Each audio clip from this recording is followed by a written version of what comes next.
Just don't start like awkward. All right, you ready? Yeah, born We're ready. going to go like 8 minutes without a cut.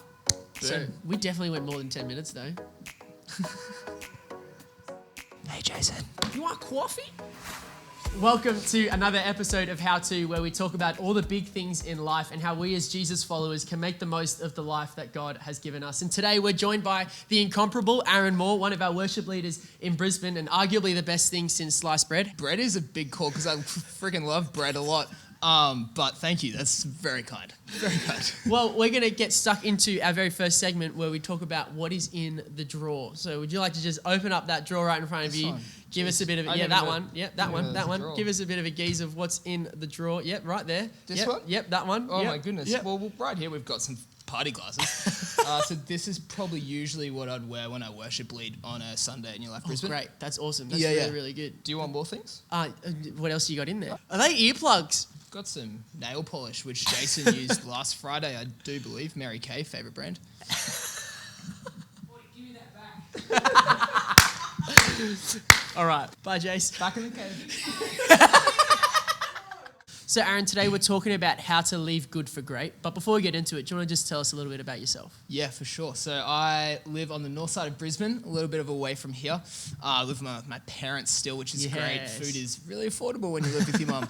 And yeah, so I work a couple of days a week at a marketing agency. I serve a lot at church at Newlife Brisbane and do a fair bit of music stuff around the place as well. Oh, that's awesome. And so we're talking about how to leave good for great, how to leave something that is really good and really comfortable to leave it for something that's potentially great, that's potentially going to be really, really awesome. And can you tell us a little bit how you've experienced that in your life, or some decisions that you've had to make? Yeah, for sure. So I guess for me, kind of like the last 5 years of my life, kind of since I was in grade 12, been playing music with a group of friends. I'm in a band called Vancouver Sleep Clinic. I think I've heard of them before. You think you've heard of them? Yeah, it's weird because we're not from Vancouver. But yeah, so for the last 5 years, we'd been playing music kind of around the place, traveling. And yeah, as time went on, that started to grow and that started to flourish and kind of became a bit of my full-time job for a little bit there. It was something I had to balance of, is this something God is calling me to, or is this something that I'm seeking and pushing for myself? And I think even when you're talking about that, that was something that wasn't just good, that was something that was really good. It was something that you loved doing. It was something that you were gifted and you were talented in. And so you just recently have taken a step back from the band. How did you come to that decision? What was kind of like going through your head? Was it really clear from God that it was something you were called to do? Or was it, as you were saying, that internal struggle of, is this God or is this me? Yeah, so I guess for me it was this part where to everyone else, to all my friends, to even my colleagues at work, this was turning into something that was in worldly terms successful. This was turning into something that was something I had been dreaming about since I was a kid, something that I remember being in primary school, and when people would ask me what I want to do when I was older, I'd have this really cute answer of, I just want to play in pubs around Australia. And so I was at this point in my life Really great where, for a primary school kid to really good. knocking on the door. Don't know why I wanted to be in a pub. But yeah, I'd gotten to this point in my life where I kind of exceeded everything that I thought I would do in music, and this point where, I was seen as successful, I was seen as living the dream. For me, it was this moment of realization where I felt like God was calling me out of this, pulling me away from what I thought I would do for the rest of my life. And like you mentioned, this wasn't a super easy decision for me, because taking God out of the picture, this is like what I mentioned, this is a dream, this was a goal, something I worked really hard for, something I made a lot of sacrifices for. But God kind of drew me to this point where it was like, Aaron, what does it look like to be obedient to me? And for so long, I'd thought obedience was this thing that came out of my sacrifice to God, and I thought, God, I've given you all of these things, I've laid down sacrifices at home to come and do this, and I believe that God had called me to do that for a season. God was reminding me that obedience comes first before my level of sacrifice, and I could lay down anything or everything that I wanted, but if it wasn't what God was actually calling me to be obedient with, it was pointless and it was empty. So there was this moment of like, okay, God, I feel like I've been sacrificing all these things, but there's a point in time where I think you're actually calling me to step away from this thing that I love and this thing that I've been working for. What was the great thing that God was really kind of looking to bring out of you? That was the hardest part.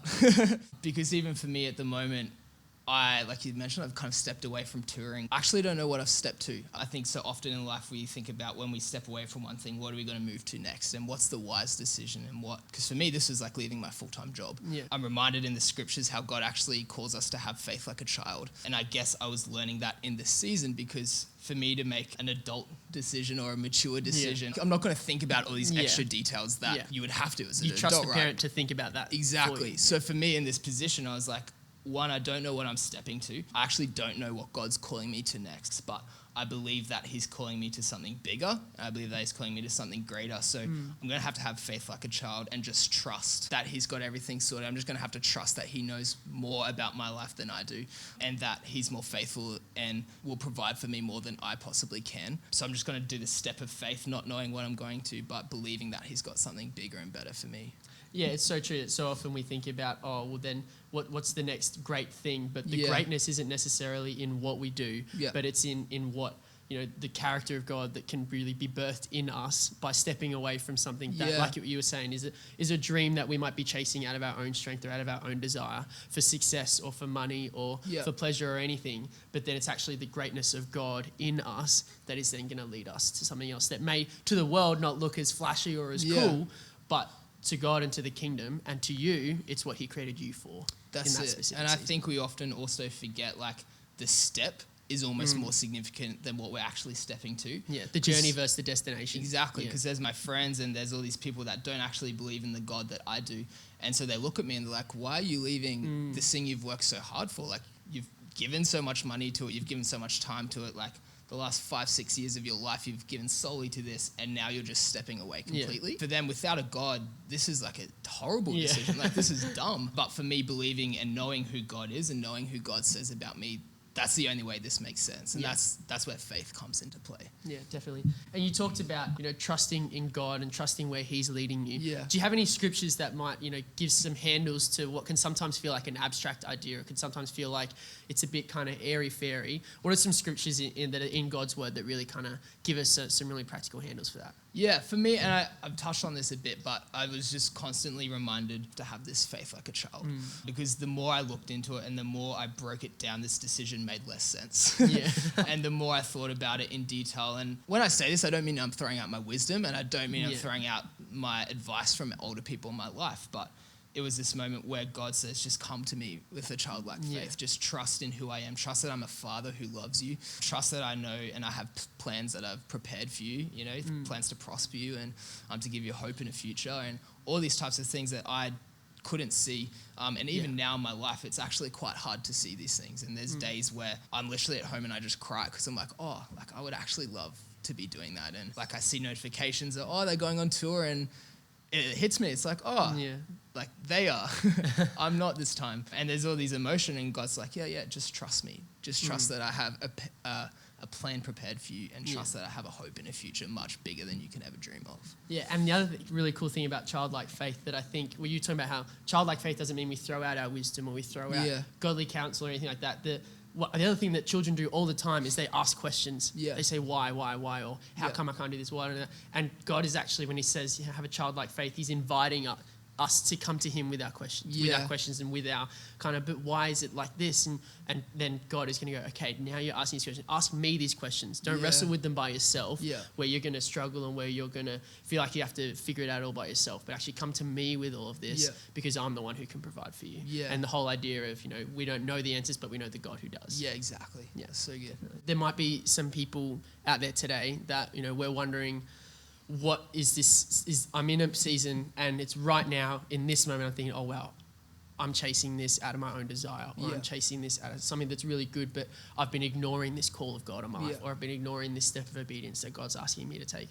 What advice or encouragement can you give some of us who might be going through that right now? God is more faithful than we think he is. And so good. In that regard, first of all, I'd encourage you to look into what the scripture says that we are. We're children. We're sons and daughters of the King. When we understand that perspective, a lot of things shift. Because if I believe that he's a perfect father, if I'm lost and I ask him, he's going to talk to me. If I'm lost and I'm confused and I ask him, he's actually going to speak back to me. And it may not be things that I understand at the present moment. It may not be things that even make sense. But it says, ask and you shall receive. If I pray to God, it says in scripture, you can pray about anything, right? Bring all your prayers and petitions. Exactly. Yeah. I think so often we'll think that prayer has to be this hyper spiritual thing and hearing from God has to be this hyper spiritual thing. But it literally says like pray about anything. Like I could pray about tying up my shoelace if I was struggling. Like actually, you know? Yeah. Like, it says pray about anything. So it's like once I understand this, okay, so God, like I feel like you're calling me to do something else. Well, what does that look like? Well, God, first I'm going to ask him because if he's a father, he's going to let me know. I think we overcomplicate what it means when God speaks to us. And we try and make it this like holy moment where we get a little halo and we start hovering and wings just like form out of our back. I think it's actually when we're real with ourselves, like we actually know when God speaks to us. And there was this moment where, like I said, I was trying to overthink and over process what this was. But if I was honest with myself, it's like, no, I just know that God's speaking to me. Yeah. It's not this fancy moment. I'm actually really sad and I'm squished in this like bunk bed on a bus that feels like a coffin. But I just know that God's speaking to me. So for anyone who's kind of in this position, understand who you are. Because once you understand your identity, it changes how you're going to approach the situation. And so knowing you're a son or knowing you're a daughter means you're going to just go sit at the feet of your father and you're just going to ask. And when we ask, we receive. He's not just going to leave you there. He's going to actually hold you by the hand and walk with you. Yeah. And the other thing I think that can play into this whole idea is that it may not come straight away. Yeah. Like what God's preparing you for may not happen straight away. At Young Adults Retreat, our Young Adults Pastor Anna said an amazing line around how positioning trumps plans. Yeah, and so it's about how we position ourselves to be ready to do what God's called us to do rather than trying to plan out ahead, trying to foretell what God might be saying for us to do in 6 months, in 2 years, in 5 years, but rather position yourself so that you can say yes to God. Yeah. And so, Aaron, you were talking about, those moments where you feel like you're missing out. Yeah. The moments where you feel like, they're going on tour or they're doing this or they're doing that.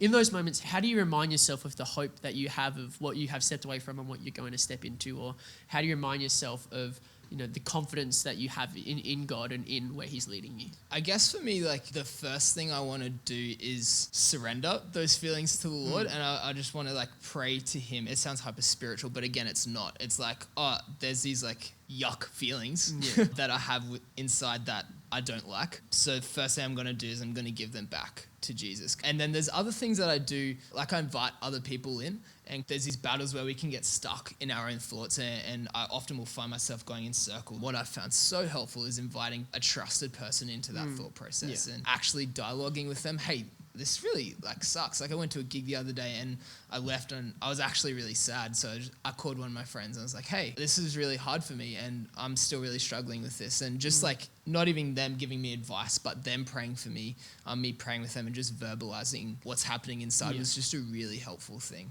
And then, just reminding myself of the promise that is what God says to us in his word. And again, such a cliche term that I used to hate with a passion. I don't use the word hate lightly. Like I used to hate when people were like the best is yet to come and I just would cringe. But learning that like it actually is. There was moments where I had these flashbacks of when I was in Europe about to play like into the sold out show, like over 2,000 people in this like world-renowned theater. Artists that I'd been listening to since I was like 10. And there was this moment where I was like, the Lord just evoked this feeling in me where I was like, I would actually prefer to be leading worship back in Brisbane than I would being here right now. And so I hold on to those moments and I'm reminded of that and God's faithfulness in that when I do lead worship or when I'm even just on the floor worshiping when other people are on the platform. And it's this moment where my soul comes alive. And I think, again, like I've mentioned about 18 million times already, we overcomplicate things, but we just know when the Lord speaks to us. Like it's actually natural for us to be in communication and relationship with God because that's what we're created for.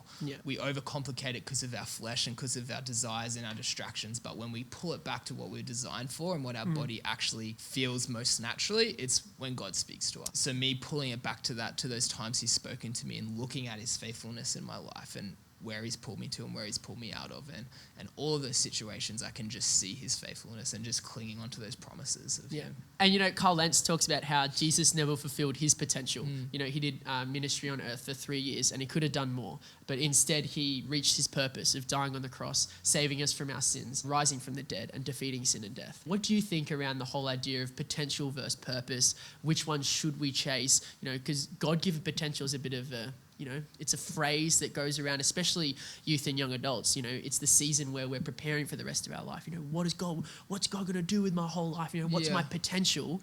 What are your thoughts around that?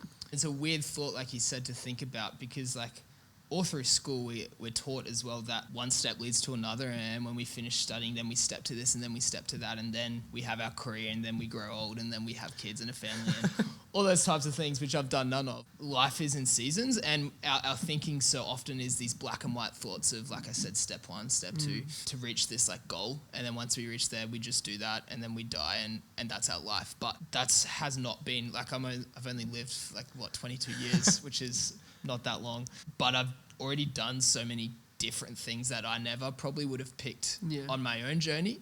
And so I'm reminded that like my potential and things that I could be doing with my life is always going to change. Yeah. Like I said, growing up, I thought I would always travel and perform it and play music, but that's changed already. And I was working at a school for a couple of years, and then that changed.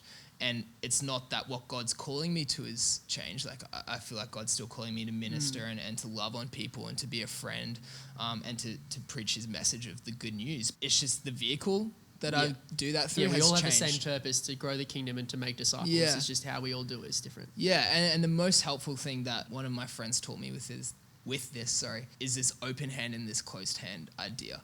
Is that the things I'm going to hold in my closed hand is who God is and who he says I am, because those are the things that are never going to change regardless of what I do, regardless of what I say, my actions, even my beliefs. Like these things are rock hard. But the things I'm going to have in my open hand are things like my career, things like my friends, even things like my family, things that my dreams, my goals, my aspirations. And an open hand still requires me to hold it. It still requires my effort. I think so often we're like, I just give it to God and it just floats. But no, like it still requires my excellence and my worth and my time and my sacrifice.